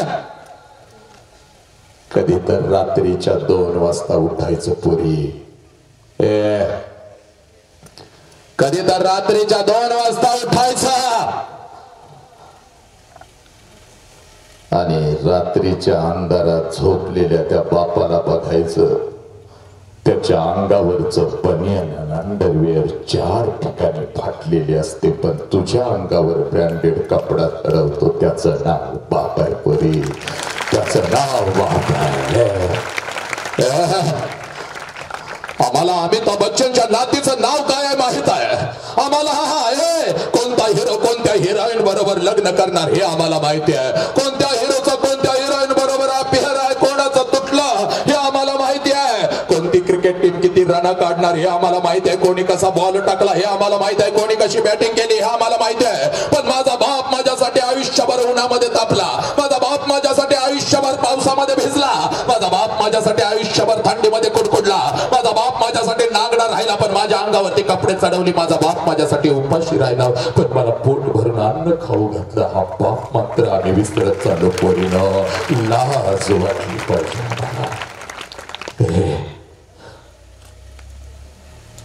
बाक वरती ऊन आहे बघ आणि तू खाली सावलीत बसलेस बघ आणि या उन्हाच्या तुझ्यामध्ये हा लग्न हा मंडप आहे बघ पोरी. आयुष्यामध्ये तुझ्या ज्या वेदना असतात, तुझ्या ज्या अडचणी असतात, त्या अडचणींच्या मध्ये आणि तुझ्यामध्ये मंडप घालून जो उभा असतो त्याचं नाव बाप आहे बघ पोरी, त्याचं नाव बाप आहे बघ. हे बघ जास्त वेळ तुला घेत नाही बघ पण एका मिनिटामध्ये सांगतो बघ. हे बघ तळहाताच्या फोडासारखं तुला जपलंय, नालायक हरामखोर झालो आम्ही. हे बघ 20 वर्ष तळहाताच्या फोडासारखं तुला जपलंय बघ, असं तळहाताच्या फोडासारखं. आणि जेव्हा तुझं लग्न ठरतं ना पोरी, जेव्हा तुझं लग्न ठरतं ना पोरी, तेव्हा सगळ्या घरात आनंदी आनंद असतो बघ. जावई चांगला मिळाला, पाहुणे चांगले मिळाले, जावई चांगला मिळाला, पाहुणे चांगले मिळाले, घर चांगलं मिळालं. पण रात्रीच्या अंधारात रोज झुरत असतो त्याचं नाव बाप असतं पोरी. कारण बापाला कळतं काही दिवसातच माझं पाखरू कायमच मला सोडून निघून जाणार रे पोरी, माझं पाखरू मला कायमच सोडून निघून जाणार. हे पोरे तुझ्या लग्नाची लग्नपत्रिका छापून येते, हे पोरा नाही खरं. तुझ्या लग्नाची लग्नपत्रिका छापून येते बघ. पाहुण्यांना लग्नपत्रिका द्यायला सगळ्यात पुढे तुझा बाप असतो बघ. यायचं लग्नाला यायचं, हे सगळ्यांनी यायचं, सकुटुंब परिवार माझ्या पोरीच्या लग्नाला यायचं, सगळ्यात पुढे तुझा बाप असतो बघ. पाहुण्यांना हसत हसत लग्नपत्रिका देत असतो आणि जसा पाठमोरा होतो तसा हंबरडा फोडून घराकडे येतो. कारण लग्नपत्रिकेवरची तारीख तुझ्या बापाला सांगत असते, या तारखेला या वेळेला तुझी पोरगी तुला कायमची सोडून निघून जाणार. हे रात्रीच्या अंधारात तुझ्या आठवणीनं जर कोण हंबरडा फोडून रडत असेल तर त्याचं नाव बाप आहे बघ. हे बघ 12.5चं तांदूळ असतं बघ, नवऱ्या बरोबर नटून थटून तू लग्नाच्या बाहुल्यावरती उभी असतेस बघ. लग्नाच्या बाहुल्यावरती नटून थटून तू उभी असतेस बघ. मंगल अष्टका संपतात बघ. प्रत्येक जण तुला आशीर्वाद द्यायला लग्नाच्या बाहुल्यावरती येतो बघ. प्रत्येकाला तू आशीर्वाद देत असते, प्रत्येक जण तुला आशीर्वाद देत असतो, तू प्रत्येकाचा आशीर्वाद घेत असतेस बघ. जिकडं तिकडं आनंदी वातावरण असतं बघ. आणि त्या लग्न मंडपामध्ये जेवणाच्या पंक्ती उठत असतात बघ. त्या लग्न मंडपामध्ये जेवणाच्या पंक्ती उठत असतात बघ. आणि तिथं मात्र तुझा बाप हसत हसत फिरत असतो. जेवायचं ना, प्रत्येकानं जेवायचं, माझ्या पोरगीचं लग्न आहे, आनंदानं जेवायचं, पोट भरून जेवायचं, पोट भरून जेवायचं, कोणी उपाशी जायचं नाही. लहान पोरानं पोट भरून खा. तुझा बाप तिथं फिरत असतो बघ. बघता बघता 3 वाजतात पोरी, बघता बघता 3 वाजतात पोरी. सगळा लग्न मंडप मोकळा होतो आणि नवऱ्याचा हात धरून जशी तू लग्नाच्या बाहुल्यावरून खाली येतेस, तुझ्यासाठी पहिला हंबरडा तुझी आई फोडते बघ पोरी. त्या लग्न मंडपामध्ये तुझ्यासाठी पहिला हंबरडा तुझी आई फोडते पोरी. आज घरी कसं जाऊ पोरी, पोरी आज घरी कसं जाऊ, हे पोरी आज घरी कसं जाऊ. घराच्या 4 भिंती मला खायला उठतील की ग पोरी. 20 वर्ष तुझ्या बापानं तुला तळहाताच्या फोडासारखं जपलं आणि आज एखाद्या कोपऱ्यामध्ये उभं राहायचं आणि परक्यासारखं आणि तुला जाताना बघायचं की ग पोरी. पोरी आज कोणाला सांगू मला स्वयंपाकात मदत कर, आज कोणाला सांगू. तुझा बाप माझ्या बरोबर सकाळी भांडण करून गेलाय, दिवसभर उपाशी राहतोय ग. भांडण करून गेल्यानंतर त्याला बोला, त्याला काय तर मला काय लागालो दे पोरी. आज कोणाला सांगू तुझ्या भावाचा अभ्यास घे. तुझी आई हंबरडा फोडून रडत असते वाहन आणि तू तुझ्या आईच्या गळ्यात पडून रडत असते. आई रडू नकोस ग आई, मग मी कसं जाऊ ग आई. आणि इतक्यात तुझा 10वीचा भाऊ तुला हळूच म्हणतो, दीदी परत कधी येणार ग, दीदी परत कधी येणार. आणि याचं उत्तर तुझ्याकडे नसतं पोरी. आणि तो हंबरडा फोडून भावाच्या गळ्यात पडतेस. आता आई बापाला सोडून जाताना मला बाप कळाला, मला आई कळाली. तू नको आईला त्रास देऊ, तू नको पप्पांना त्रास देऊ. हंबरडा फोडून तू रडत असतेस बाळ. लग्न मंडपात उरले सुरलेले सगळे रडत असतात बाळ. तुझी आजी रडत असते, तुझी मावशी रडत असते, तुझ्या मैत्रिणी रडत असतात, सगळे रडत असतात बघ. आणि त्या लग्न मंडपामध्ये त्या लग्न मंडपामध्ये तुझा बाप मात्र हसत हसत फिरत असतो. पळत पळत तिथं येतो, सगळ्याला ओरडतो, कार रडताय, कार रडताय, कोणी रडायचं नाही चला, कोणी रडायचं नाही चला, माझ्या पोरगीचं नवी आहे, माझ्या पोरगीचं नवीन आयुष्य आहे, तिला हसत हसत पाठवा. तुझा हात धरतो, तुझ्या बापाचा हात धरतो, तुझा हात धरतो, तुझ्या नवऱ्याचा हात धरतो. लग्न मंडपाच्या बाहेर तुझी गाडी सजवलेली असते बघ. गाडीपर्यंत तुला घेऊन जातो, गाडीचा दरवाजा उघडतो, दोघांना गाडीमध्ये बसवतो आणि हसत हसत तुला म्हणतो जा पोरी, रडायचं नाही, चल जा जा. तुझी गाडी निघून जाते. तुला वाटतं माझा बाप असाच आहे. लहानपणापासून मला बंधनामध्ये ठेवलं माझ्या बापानं, लहानपणापासून मला बंधनामध्ये ठेवलं माझ्या बापानं. इकडं का गेलीस, तिकडं का गेलीस, या मैत्रिणीकडे का गेलीस, त्या मैत्रिणीकडे का गेलीस. आणि आज तर माझ्या बापानं कमालच केली. सगळा मंडप रडला, माझा बाप नाही रडला. पोरी चूक पोरी, तुला अर्धाच सिनेमा माहिती आहे. पुढचा सिनेमा मी तुला सांगतो बघ. तुझा बाप रडला पोरी, पण फक्त तो तुला दिसला नाही पोरी. तुझा बाप रडला पोरी, पण तो फक्त तुला दिसला नाही. कधी रडला तेवढं सांगतो मी, तर थांबतो बघ. जशी तुझी गाडी निघून जाते ना पोरी, त्या लग्न मंडपामध्ये तुझा बाप परत येतो बघ. लग्न मंडपवाल्याला अगोदर बोलवून घेतो, इकडे ये रे बाबा, ए बाबा इकडे या, तुझं कितीला पैसे, इकडे या, आजच घे, उद्या माझ्याकडे असतील नसतील, आजच घे. ए जेवणवाल्या इकडे ये रे बाबा, तुझं किती पैसे, आजच घे, उद्या माझ्याकडे असतील नसतील. बसत भाड्या, ही घे तुझं पैसे. हे वाजंत्री तुला 500 रुपये जास्त रे बाबा, ठरल्याप्रमाणे हे 500 रुपये अजून जास्त घे. लई चांगलं वाजवत होतास, माझी पोरगी जाताना मला सोडून. पोरी संध्याकाळी 7 वाजेपर्यंत त्या लग्न मंडपात तुझा बाप तुझ्यासाठी भिकारी होतो पोरी, भिकारी होतो. पोरी आणि संध्याकाळी पळत पळत घरी जातो बघ. संध्याकाळी पळत पळत घरी जातो. तुझं घरातलं वस्तूंचं कपाट उघडतो आणि तुझ्या वस्तूंना पकडून पकडून रात्रभर जो अंथरुणाने उशीवोली करतो, त्याचं नाव बाप आहे पोरी, त्याचं नाव बाप आहे. तुझी आई म्हणते आहे सावरा की स्वतःला, किती रडताय तेव्हा तुझ्या आईच्या खांद्यावर डोकं आपटून आपटून जो तुझ्या आईचा खांदा ओला करतो, त्याचं नाव बाप आहे पोरी, त्याचं नाव बाप आहे.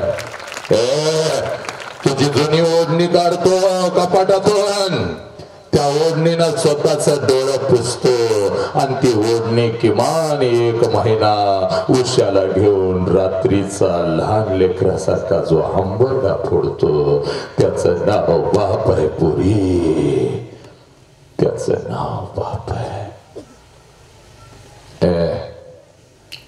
शेवटचा एकच प्रश्न, अशा बापाच्या तोंडावर थुंकणार आहात का तुम्ही?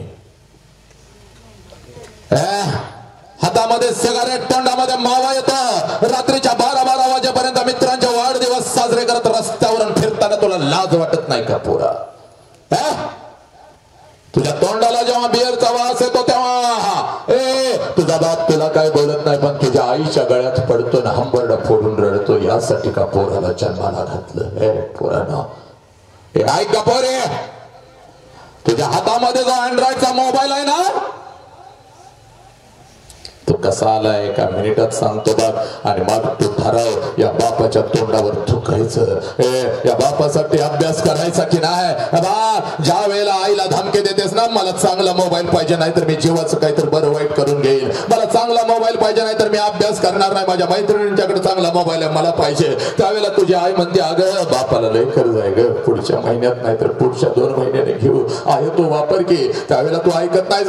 बघ मम्मी मी जाते बघ, घर सोडते बघ, मी काय तर करून घेते बघ, मी अभ्यास करत नाही बघ, रुसून बसतेस 2 दिवस. तेव्हा जेवणाच्या ताटावर भुकावलेला बाप बसलेला असतो, तेव्हा तुझी आई तुझ्या बापाला म्हणते अहो ऐकलत का, पोरगीला मोबाईल घेऊन द्यावा लागेल नाही तर काहीतरी जीवाचं करून घेईन म्हणते, अभ्यास करणार नाही म्हणते. तोंडात एक घास असतो ना, हातात एक घास असतो, तोंडातला घास काढता येत नाही म्हणून कसा तर गिळतो, हातातला घास ताटातच टाकतो. भरलेल्या ताटावरून तुझा बाप उठतो, तुझी आई म्हणते अहो जेवण तर करून घ्या, जेवता कधी पण येईल ग गप्प. पोरगीच्या आयुष्याचा प्रश्न आहे. तुझा बाप उठतो, त्याच्या मित्राकडे जातो, म्हणतो माझ्याकडे 20,000 रुपये आहेत, 10,000 रुपये मला पाहिजेत, पोरगीला चांगला मोबाईल घेऊन द्यायचा आहे. हे पोरी 2 दिवसानं तुझ्या हातामध्ये जो ब्रँडेड मोबाईल येतो ना, त्या मोबाईल साठी तुझा बाप त्याच्या मित्राकडे भिकाऱ्यासारखा झोपलाय. पोरी या मोबाईल वरून काय बघायचं तुझं तू ठरव. या मोबाईल वरून कोणाला काय मेसेज पाठवतोयस तुझं तू ठराव. बघ मृत्यूच्या दारात संभाजीराजे उभे होते. औरंगजेब म्हणतो संभा हम तुम्हारी जान बख्श देंगे, तेरे पिताजी का स्वराज्य हमारे चरणों में रख ठेवा. मृत्यूच्या दारात उभा असलेला संभाजी राजा म्हणतो माझ्या शरीराचे तुकडे तुकडे केलेस तरी माझ्या बापाचं स्वराज्य मी तुझ्या चरणावर ठेवणार नाही, कारण मला माझा बाप कळालेला आहे, माझ्या बापानं माझ्यावर संस्कार केलेले आहेत. पोरांनो तुम्हाला तुमचा बाप कळालाय का? इंग्लंड मध्ये विश्वरत्न डॉक्टर बाबासाहेब आंबेडकर शिकत होते. MSc DSc आणि बाराटला या 3 पदव्या बाबासाहेबांनी इंग्लंड मधून केल्या. या 3 पदव्यांचा कालावधी 8 वर्षाचा होता, पण बाबासाहेबांनी 8 वर्षाचा अभ्यासक्रम फक्त 2 वर्षात पूर्ण केला. कारण बाबासाहेब सांगतात जेव्हा जेव्हा पुस्तकाचं पान उघडत होतो तेव्हा पुस्तकाच्या पानावरची वाक्य मला नंतर दिसत होती, पुस्तकाच्या पानावर अगोदर मला माझा बाप दिसत होता.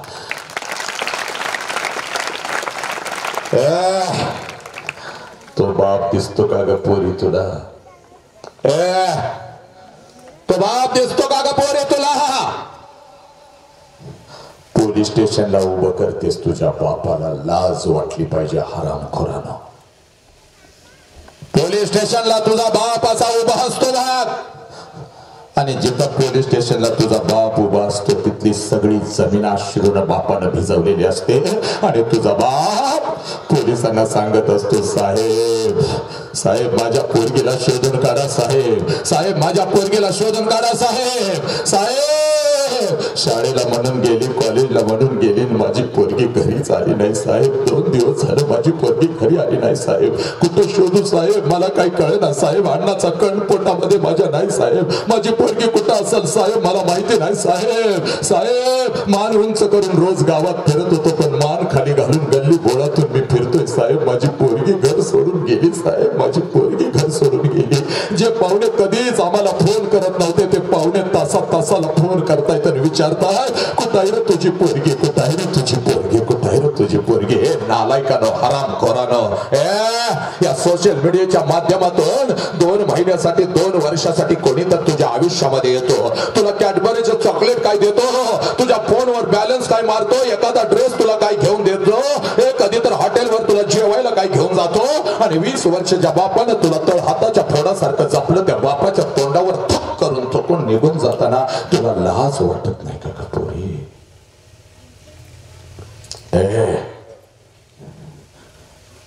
पोरी जो बाप तुझ्यासाठी नागडा राहिला, जो बाप तुझ्यासाठी उघडा राहिला, त्या बापाच्या तोंडावर थुकून जाताना तुम्हाला लाज वाटत नाही? कुठला कोण हरामखोर तुमच्या आयुष्यामध्ये येतो, त्याच्या खानदानाबद्दल तुला काय माहिती नाही, तुझ्यापेक्षा वयाने मोठा असतो, त्याच्यावर झालेले संस्कार तुला माहिती नाहीत, तुझ्याशी गोड गोड काय बोलतो, तुझ्या आई बापाच्या तोंडावर तुला थुंकायला काय लावतो, आणि त्या नालायक कारट्यासाठी 20 वर्ष जो बाप तुझ्यासाठी नागडा उघडा राहिला त्या बापाच्या तोंडावर थुकून जाताना तुला लाज वाटत नाही का पोरी? जायचंच आहे ना पोरे तर नक्की जा. अशा उरफाट्या काळजाच्या पोरींची आम्हाला गरज नाही बाग. बापाच्या तोंडावर थुकून जायचं आहे ना तर नक्की जा. पण जाण्याच्या अगोदर एक काम कर पोरी. 20 वर्ष बापाना तुला जपलंय ना, एक उपकार कर आमच्यावरती मग जा. हे बघ 20 वर्ष तळ हाताच्या फोडासारखा बापानं तुला जपलाय ना, खाऊ घातलाय ना. जाण्याच्या अगोदर बापाला फक्त सांग, पप्पा 20 वर्ष तुम्ही मला खाऊ घातलं, आज मला तुम्हाला खाऊ घालायचंय पप्पा. माझ्या हातानं तुम्हाला घास भरवायचा आहे. बाप आनंदानं उड्या मारेल. जा पोरे, भूक लागली मला, जा अन्नाचं ताट तयार करून घेऊन ये. स्वयंपाकघरात जा पोरे, बापाचं अन्नाचं ताट तयार कर.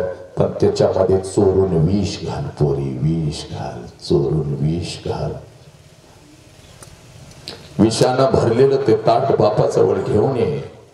तुझ्या हातानं विषाचं ते ताट, तो घास बापाला चार. तुझ्या डोळ्यात एकच तुझा बाप मरू दे. तुझ्या डोळ्यात एकच तुझा बाप मरू दे. समाज त्याला जाळू दे. तुझ्या बापाची राख एकदाची तुझ्या डोळ्यानं बघ नालायक. आणि मग बापाला सोडून निघून जा. कारण तुला आता प्रेम झालंय ना त्या हरामखोरा बरोबर जायचं आहे ना, जा. पण बापाची राख डोळ्यानं बघ आणि मग निघून जा. कारण तुझ्यानंतर तुझा बाप कधीच जिवंत राहू शकणार नाही पोरी. श्वास सुरू असेल पण बाप मेलेला असेल. आणि जिवंतपणीचं मरण लय वाईट असतं पोरी, लय वाईट असतं.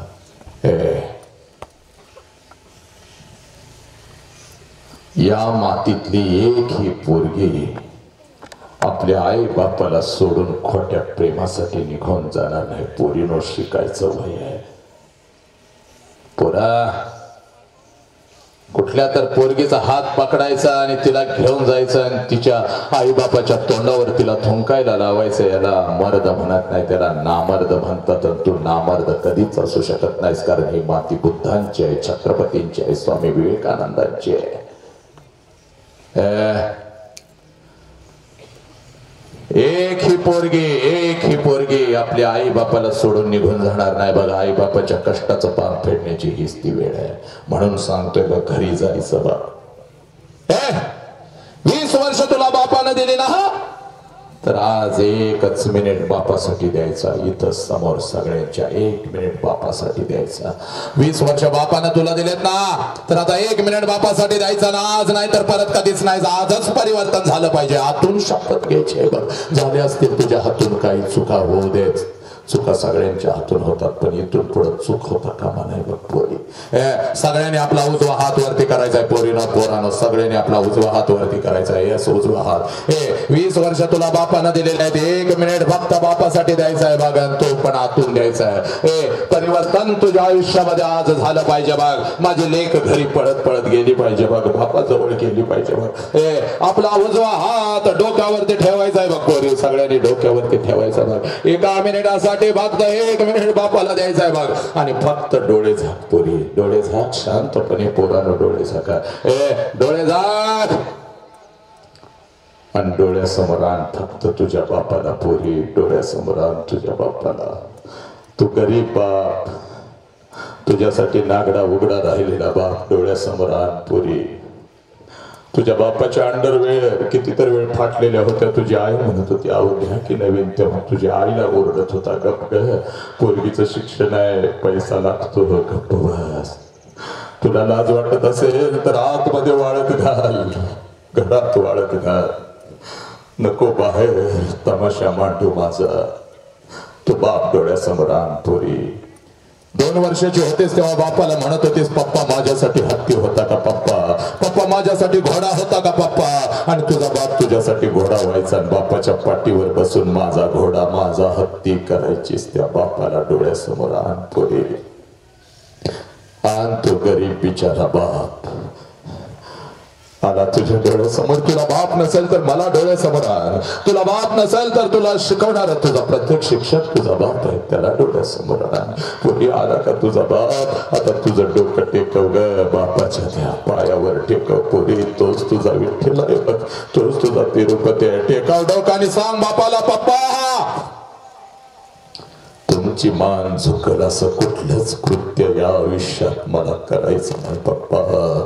कुठलंच कृत्य मला करायचं नाही. तुझा बाप रडायला लागलाय बघ. सांग त्या बापाला, पप्पा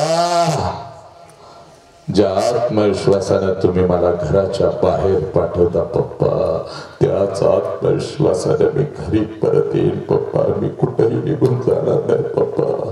तुमच्या एवढं माझ्यावर कोणीच प्रेम करू शकत नाही पप्पा, आणि कोणीच करणार नाही पप्पा.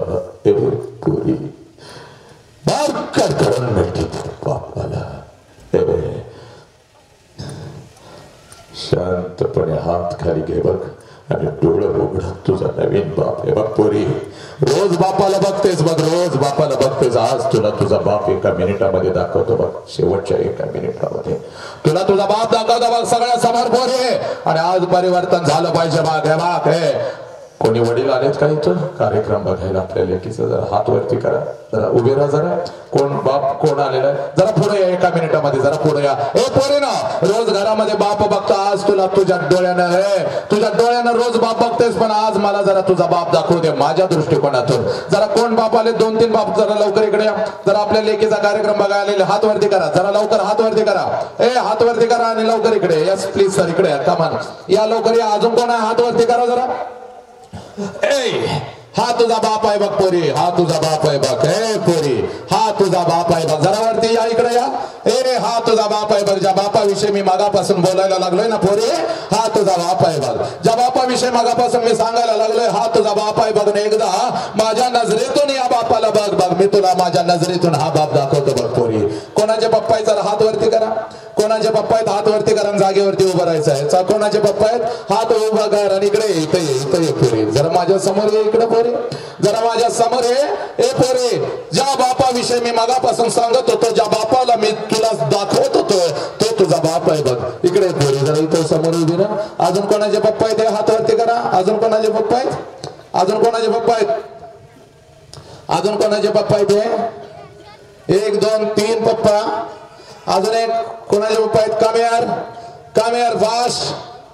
ए पोरीना, हा तुमचा बाप आहे बघा. जो बाप मी मगापासून तुम्हाला दाखवत होतो, मगापासून तुम्हाला सांगत होतो, मगापासून तुम्हाला दाखवत होतो, मगापासून तुम्हाला सांगत होतो, हाच तो बाप आहे बघ. आता माझ्या नजरेतून एकदा तुझा बाप बघ बघ पोरी. जाण तुझ्या बापाला कडकडून एकदा मिठी मार बघ पोरी. जा पळत पळत आणि तुझ्या बापाला कडकडून एकदा मिठी मार पोरीनं. हा तुमचा बाप आहे. आयुष्यभर तुमच्यासाठी नांगडा राहणारा, आयुष्यभर तुमच्यासाठी उघडा राहणारा, आयुष्य ज्याने तुमच्यासाठी घालवलं फक्त आणि फक्त आपल्या लेकीचा विचार करणारा, हा तुमचा बाप आहे पोरीनं. असंख्य चुका पोटामध्ये घेणारा हा तुमचा बाप आहे पोरीनं. कुठला तिरुपती तुझ्या पाठीशी उभं राहणार नाही, पण रात रात तुझ्या पाठीशी उभं राहून तुला मिठी मारणारा हा बाप आहे पोरीनं. हा बाप आहे. प्रत्येकाच्या घरामध्ये हा बाप आहे. जो बाप तुम्ही विसरलेला आहे पोरीनं. या बापासाठी तुम्हाला शिकायचं आहे बघ. या बापाची मान कधीच खाली झुकता कामा नाही बघ. आणि म्हणून अशा बापाला आज घरी जायचंय पोरीनं, आणि या बापाला कडकडून मिठी मारायची आहे बघ. या बापाला कडकडून मिठी मारायची. बस हाच तो बाप आहे. सरजी बसा. हा बाप आहे. हा आज जोपर्यंत तुम्हाला कळणार नाही, तोपर्यंत तुम्ही तुमचं आयुष्य कधीच जगू शकणार नाही. कसं पाया पडतात या तिरुपतीच्या विठ्ठलाला एकदा दाखवतो बघ पोरी. टेकव तुझं डोकं बापाच्या चरणावरती एकदा. हे बघ तुझा विठ्ठल आहे बघ. हा भोळा तुझा तिरुपती आहे बघ. तुझ्यासाठी झिजलेला हा तुझा बाप आहे बघ पोरी. हा तुझा बाप आहे. या बापाला आयुष्यात कधीच मान खाली घालायला लावू नका. म्हणून अखंड महाराष्ट्रभर आपण फिरतोय, अखंड भारतभर फिरतोय. 2025 पर्यंत ही चळवळ एवढी मोठी झाली पाहिजे की कुठलीच लेक आपल्या बापाला सोडून कधीच खोट्या प्रेमासाठी कुठेच निघून जाणार नाही. लक्षात घ्या. प्रत्येक घरामध्ये सावित्री तयार झाली पाहिजे. प्रत्येक घरामध्ये माझी आऊ जिजाऊ तयार झाली पाहिजे. प्रत्येक घरामध्ये माझा स्वामी विवेकानंद पुन्हा दिसला पाहिजे. एवढंच बोलतो आणि या विचार मंचाच्या पात्रतेचा आपण मला समजलं आणि इथं मला आपण बोलवलात. लेखीनो, तुमची सेवा करण्याची संधी मला मिळाली. खूप खूप खूप खूप आभारी. आपल्या सर्वांच्याच ऋणात राहून लक्षात घ्या, आमचे जे काका आहेत, काकांचा जो स्मृतिदिन होता, त्या स्मृतिदिनानिमित्त बाप काळजात पेरण्यासाठी मला बोलवलं आणि काकाने जे अनंत काम आपल्यासाठी केलेलं आहे त्या कामाचा उद्देशी तोच होता, स्वच्छ होता आणि माणुसकीचा होता. एवढंच बोलतो आणि मी इथं थांबतो. वंदे मातरम. जय हिंद, जय भारत, जय भीम, जय शिवराय, जय श्रीराम, जय श्रीराम.